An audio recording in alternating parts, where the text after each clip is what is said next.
Это актуальное интервью в студии Надежда Саханская. Здравствуйте. Движение первых – это движение, призванное объединить детей и молодежь по всей стране, созданное по инициативе президента России Владимира Путина в июле прошлого года. Владимир Владимирович является председателем наблюдательного совета движения, а в Якутии председателем координационного совета регионального отделения является глава республики Айсен Николаев. Сегодня мы поговорим о том, какие цели и задачи перед собой ставит движение и какова его структура. Гостья в студии Оксана Михайлова, председатель регионального отделения движения первых. Оксана Тагировна, здравствуйте. Здравствуйте, Надежда. Буквально недавно мы узнали о том, что есть такое движение первых, и оно существует. Для чего оно создано и чем конкретно оно занимается?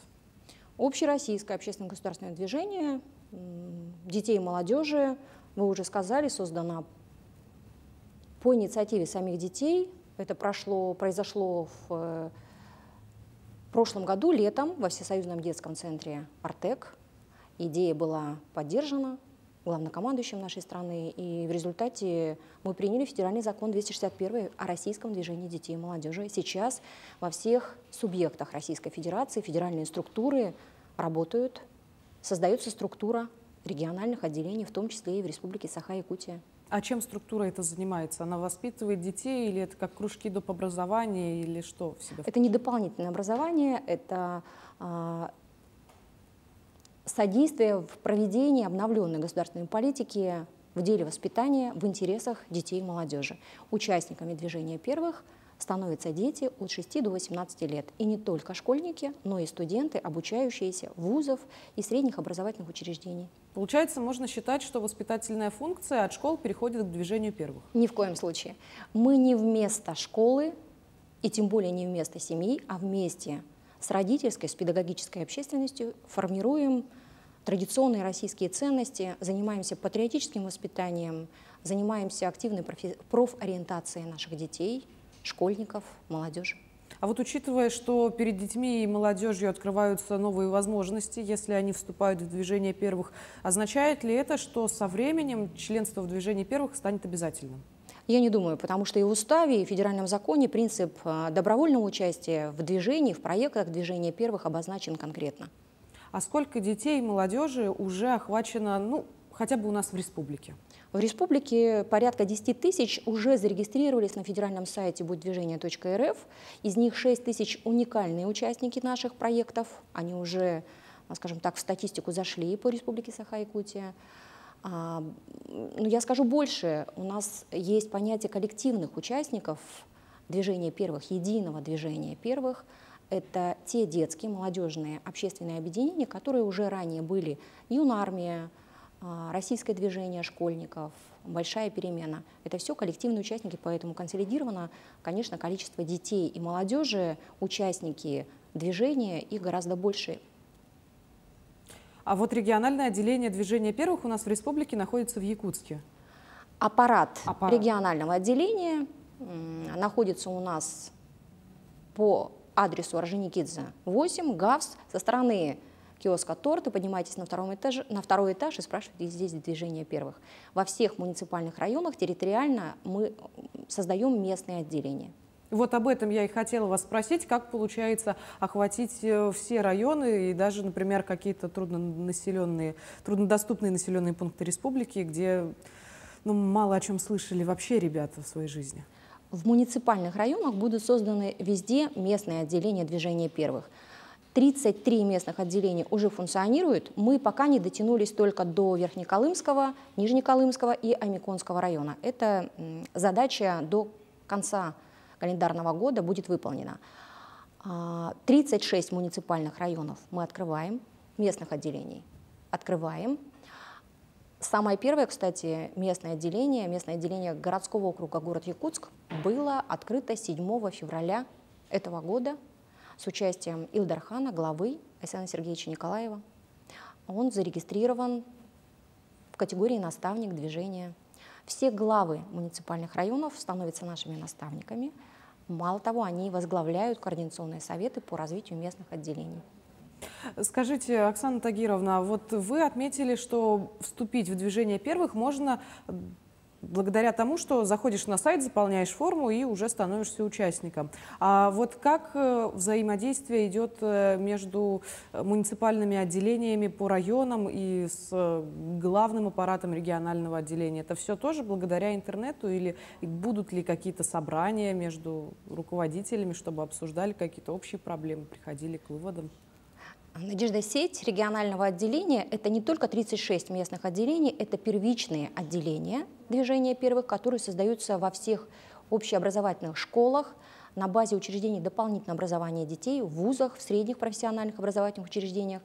В следующем году задача регионального отделения будет состоять в том, чтобы открыть первичное отделение во всех культурно-спортивных учреждениях, в том числе на смежных, где есть проходимость детей и молодежи от 6 до 18 лет.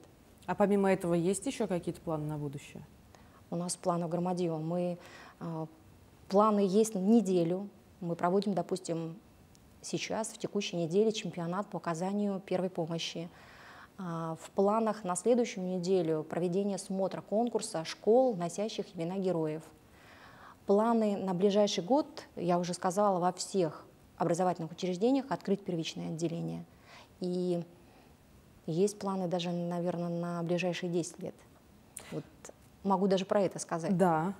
Мы хотим сформировать корпус наставников через 10 лет из числа нынешних участников движения, из числа нынешней молодежи, которые, наверное, в тот момент уже станут, ну, может быть, не родителями, но уже будут специалистами, имеющими профессию. Я надеюсь, что наши участники движения, те, которые сегодня с нами в проектах, через 10 лет будут энтузиастами в своем деле, кто-то предпринимателем, кто-то фермером, кто-то экологом, археологом, и они придут к нам наставниками в движение. Да, учитывая, что дети пройдут весь этот путь, начиная со школьной скамьи, они, наверное, даже будучи уже взрослыми, будут лучше знать, что нужно будет дать другому поколению в рамках движения первых. Скажите, а вот начиная с февраля этого года, сейчас у нас на календаре уже октябрь, какие яркие масштабные проекты были проведены за это время? У нас прошла «Зорница» в июне. Это самый первый проект регионального отделения «Зорница» среди обучающихся средних профессиональных образовательных учреждений. А самое значимое с точки зрения патриотического воспитания, самое полезное, наверное, не могу про это не сказать, в июне этого года наставники движения первых совместно с Русским географическим обществом, с военно-спортивным клубом «Орион» прошли восхождение. Это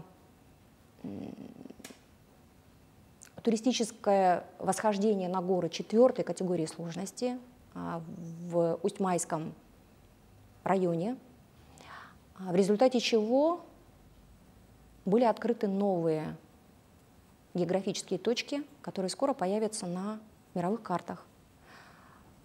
Горные массивы названы были именами отцов основателей Республики Саха-Якутия Исидора Барахова, Степана Ржакова. И один горный хребет назван именем первого добровольческого отряда участников специальной военной операции «Ботур». Наши наставники рассказывают, что конгломерат горный был похож формой на группу людей, которые стоят тесно прижавшись плечом к плечу. Очень символично. И вот сейчас мы продолжаем эту тему на следующий год. В проектах регионального отделения движения первых будет подобная экспедиция в Верхоянском районе. Пожалуй, в этом же и заключается как раз-таки работа регионального отделения, потому что здесь есть какие-то свои уникальные оригинальные проекты. Что же будет в Верхоянском районе? Давайте я оставлю эту интригу. Мы сейчас прорабатываем этот вопрос, потому что важно соблюсти и, скажем так, меры безопасности для того, чтобы привлечь как можно больше наших участников, несовершеннолетних детей в том числе. Давайте мы оставим это для темы следующего разговора. Хорошо. Движение первых достаточно молодое движение. Чего вы ждете от коллектива, включая районы?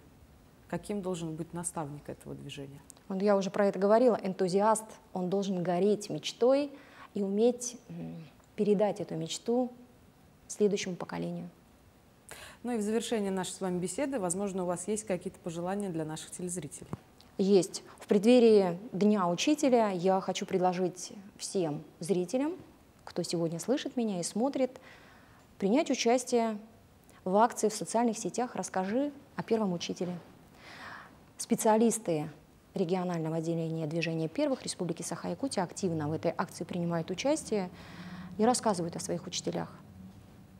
Это та самая акция, где еще необходимо ставить хэштеги. Хэштеги, да. Напомните их, пожалуйста. Вот по хэштегам мы сейчас давайте даже кадром, может быть, дадим. Мой первый учитель, год наставника. И лучшие отзывы о своем первом учителе мы размещаем на своем телеграм-канале регионального отделения движения первых. Сейчас первичное отделение уже направляют, у нас очень много материала. Мы постараемся охватить всю географию республики и рассказать как можно о большем количестве первых учителей Якутии. Ну и учитывая, что вы тоже когда-то учились в школе, поделитесь историей небольшой о своем учителе. Я вчера в своем телеграм-канале выставила значит, пост о моей первой учительнице. Ее звали Мясникова Капиталина Никитична. Я закончила городскую школу Алюкминскую номер 2. И пост вызвал такую бурю интереса. Выпускники, ученики Капиталины Никитичны разных лет, даже дочка написала мне вот слова благодарности, потому что такое количество теплых воспоминаний о своей матери она получила. Мне кажется, это очень важно для того, чтобы в год наставника, в год педагога вспомнить и отдать дань уважения к учительской профессии, вот участвовать всем и каждому в этой акции в социальных сетях. Безусловно. Я думаю, что 10 тысяч человек, которые сейчас вступили в республике в движение первых, это не предел. Напомните еще раз, пожалуйста, как можно прийти к вам и записаться. Регистрируемся на сайте будьдвижение.рф, подходим к советнику директора в школе, подходим к организатору детского движения в школе, подходим к любому педагогу дополнительного образования детей, которые уже являются наставниками нашего движения первых. Благодарю вас, Оксана Тагировна. Хочется пожелать как можно больше ярких, необычных проектов, которые будут реализованы в самое ближайшее время. Вам спасибо, Надежда. Напомню, вы смотрели программу «Актуальное интервью». До встречи в эфире.